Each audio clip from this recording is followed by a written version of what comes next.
সচিবালয়ে গত রাতে ভয়াবহ আগুন লাগছে মধ্যরাতে। এই ভিডিও যখন রেকর্ড করা হয় তখন এলজিআরডির ৭ম তলা এবং ৮ম তলায় রোডস অ্যান্ড হাইওয়েজের যে মন্ত্রণালয় সেইখানে আগুন লাগছে। মাঝখানে একজন দমকল কর্মীকে ট্রাক চাপা দিছে, মারা গেছে শুনলাম। ঠিক কেন লাগলো এটা বলা মুশকিল। আগুনের দুর্ঘটনা অনেক উন্নত দেশেও হয়, কিন্তু সচিবালয়ের মতো গুরুত্বপূর্ণ স্থাপনায় এইভাবে ভয়াবহ আগুন লাগার ঘটনা কোনো সাধারণ ঘটনা না। এখনো পর্যন্ত আগুন নিয়ন্ত্রণে আনা যায়নি। আমরা নজরে রাখতেছি কোনো ভিন্ন উদ্দেশ্য নিয়ে আগুন লাগানো হয়েছে কিনা তা আমরা জানতে পারবো। কি কি ক্ষতিগ্রস্ত হয়েছে সেইটা দেখা, বিশেষ কইরা অর্থ পাচার বা দুর্নীতির ফাইল বা বিডিআর হত্যাকাণ্ড সংক্রান্ত ফাইলগুলা ক্ষতিগ্রস্ত হয়েছে কিনা তা আমরা জানতে পারবো।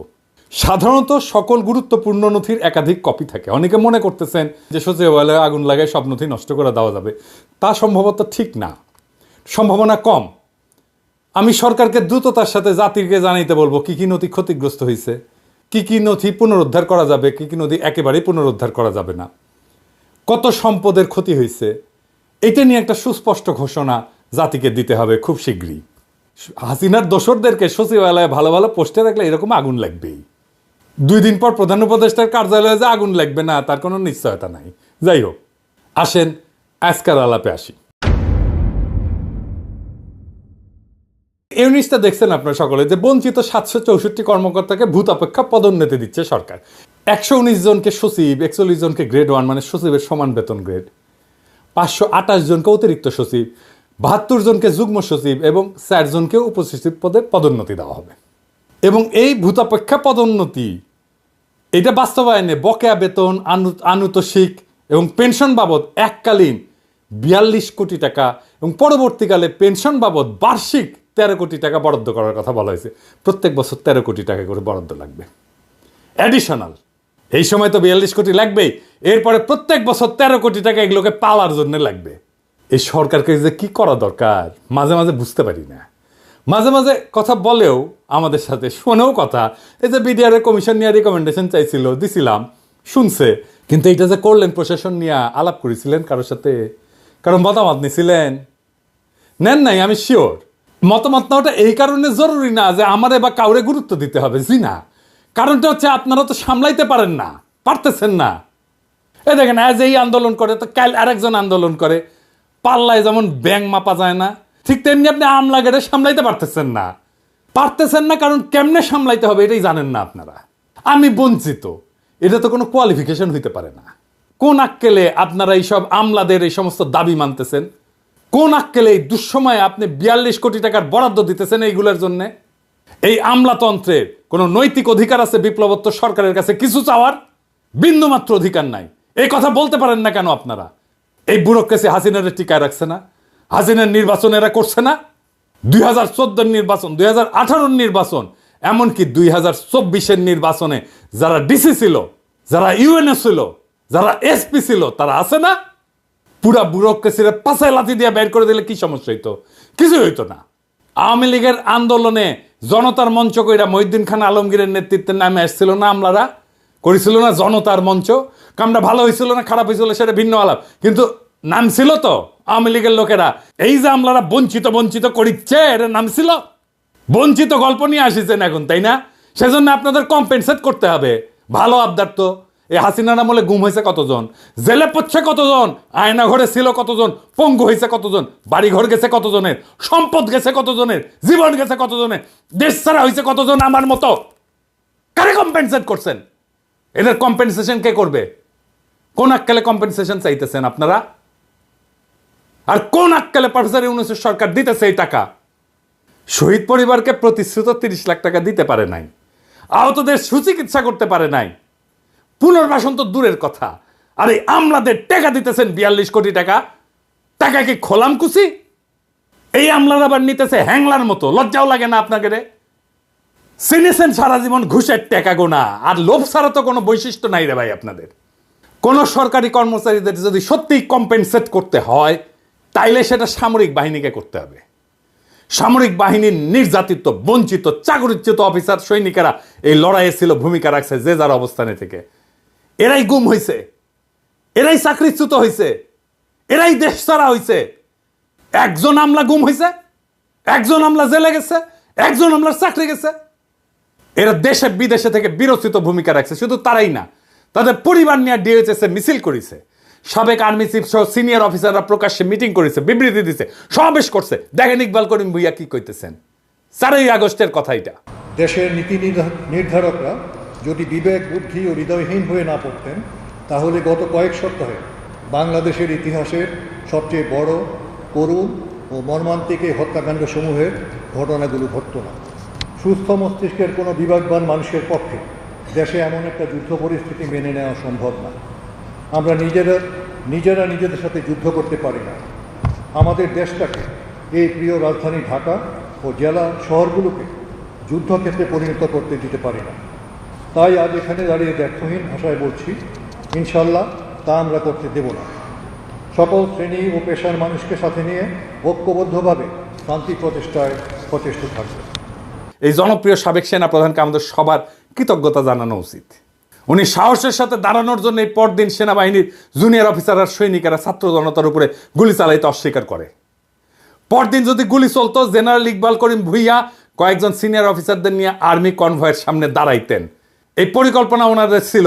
আমি 4 তারিখ রাতে এটা জানাইছিলাম প্রফেসর ইউনূসকে যে স্যার, কালকে আর্মি গুলি চালাইতে পারবে না, জেনারেল ভুইয়া সর্বশক্তি দিয়ে ঠেকাই দিবেন। এটা প্রফেসর ইউনূস জানতেন। অথচ এই বীরকে আমরা সামান্যতম সম্মান জানাইলাম না। সামরিক বাহিনীর অফিসার যারা বঞ্চিত হয়েছে, নির্যাতিত হয়েছে, নিপীড়িত হয়েছে, তাদের কাউকে অ্যাকনলেজ করলাম না, কাউরে না। প্রফেসর ইউনূসের টাইম হয় সোহেল তাজরের ডাইকা কথা বলার, টাইম হয় না জেনারেল ইকবাল করিম ভুইয়াকে ডাইকা ওনারা ধন্যবাদ দেওয়ার, টাইম হয় না। টাইম হয় না বিডিআর বিদ্রোহে যে সমস্ত সেনা অফিসারদের প্রতিবাদ করার জন্য চাকরি গেছিল তাদেরকে ডাইকায় না কথা বলার। ইকবাল করিম ভুইয়ার সার্ভিস, ওনার ইমেজকে, ওনার সামর্থ্যকে দেশের কাজে লাগানোর কথা মনে হয় না। ইকবাল করিম ভুইয়া আপনার পাশে দাঁড়াইলে ওয়াকার সাহেবের ইন্ডিয়ান ফরেন সেক্রেটারি শিডিউল ছাড়া মিটিং করতে পারতো না। মুজিব বলছিল না যে তিনি আমার কথা রাখলেন না, তিনি রাখলেন ভুট্টো সাহেবের কথা। আপনার আশেপাশে তো সব ভুট্টো সাহেবদের বসায় রাখছেন প্রফেসর ইউনূস। কার কেমন দক্ষতা দেখতেছেন তো, আপনি দেখতেছেন তো, জাতীয় দেখতেছে। কাদেরকে নিয়ে এসে বসাইছেন?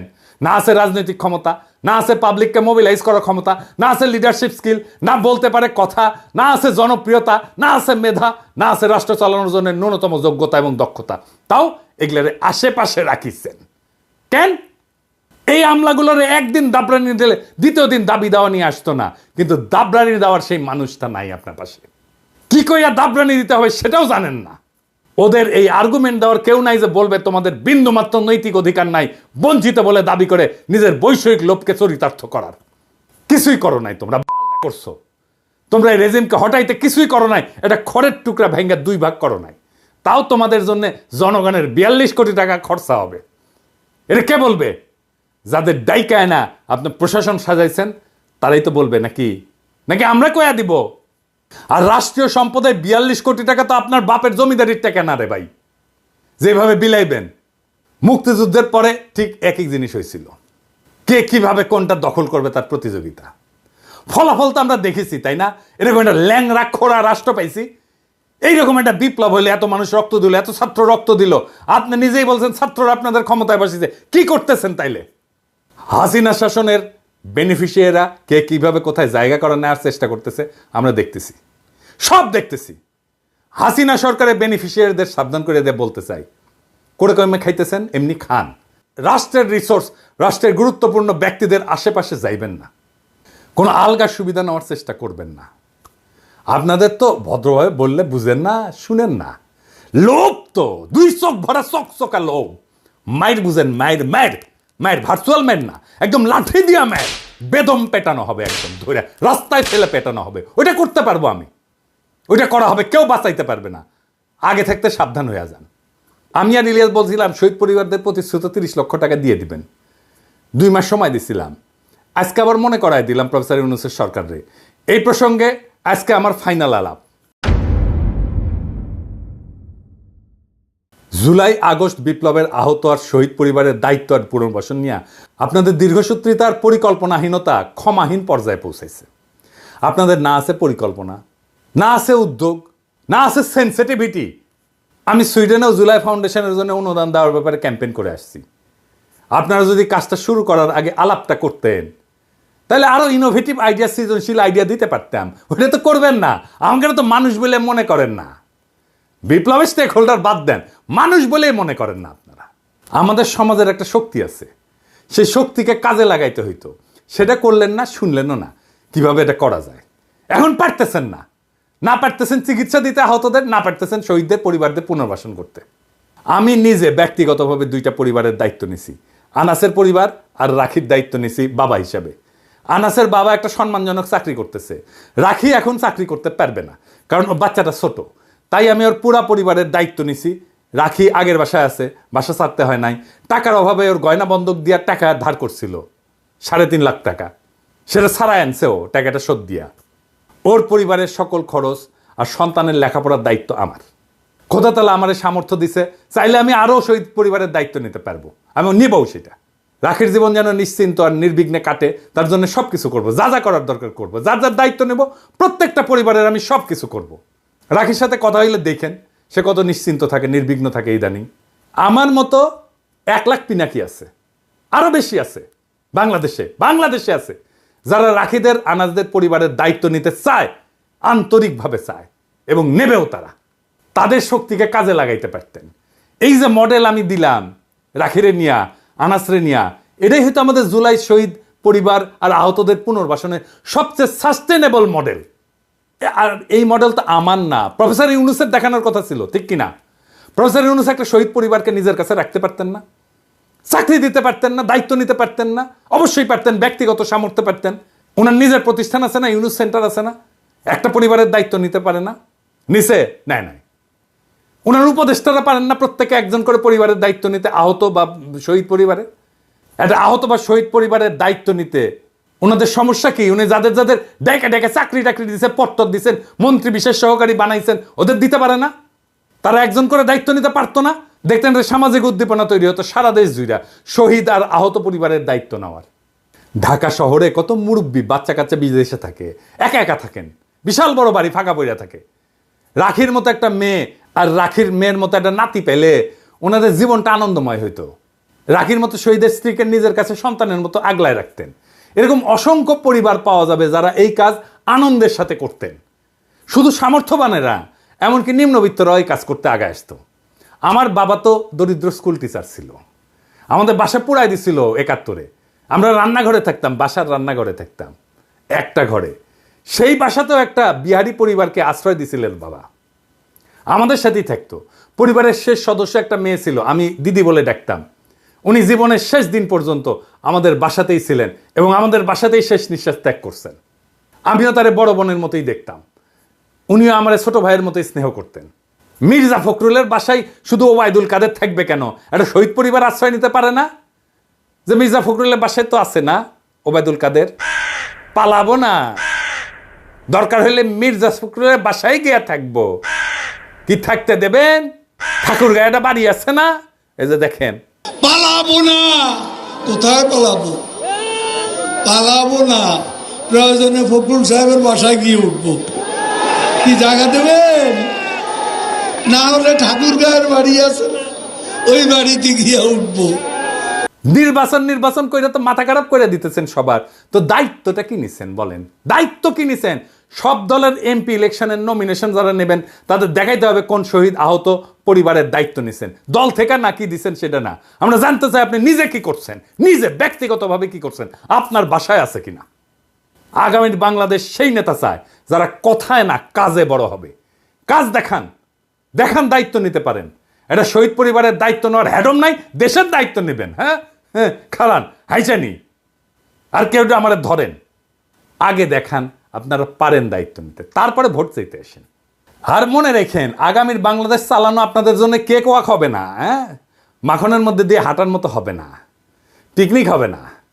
সংসদের বাইরে, রাজনৈতিক দলগুলোর বাইরে, মেরুদণ্ডহীন বুদ্ধিজীবীদের বাইরে, সুশীল সমাজের বাইরে অসুশীল ভয়েস থাকবে পিনাকি আর ইলিয়াসের মতো। এবং আমরা আপনাদের সব সময় দাবরানির উপরে রাখবো, এইটা মনে রেখেন। জনগণের কণ্ঠস্বর হিসাবে যেন সিধা রাস্তায় চলেন, সিরাতুল মুস্তাকিম। ইনকিলাব জিন্দাবাদ।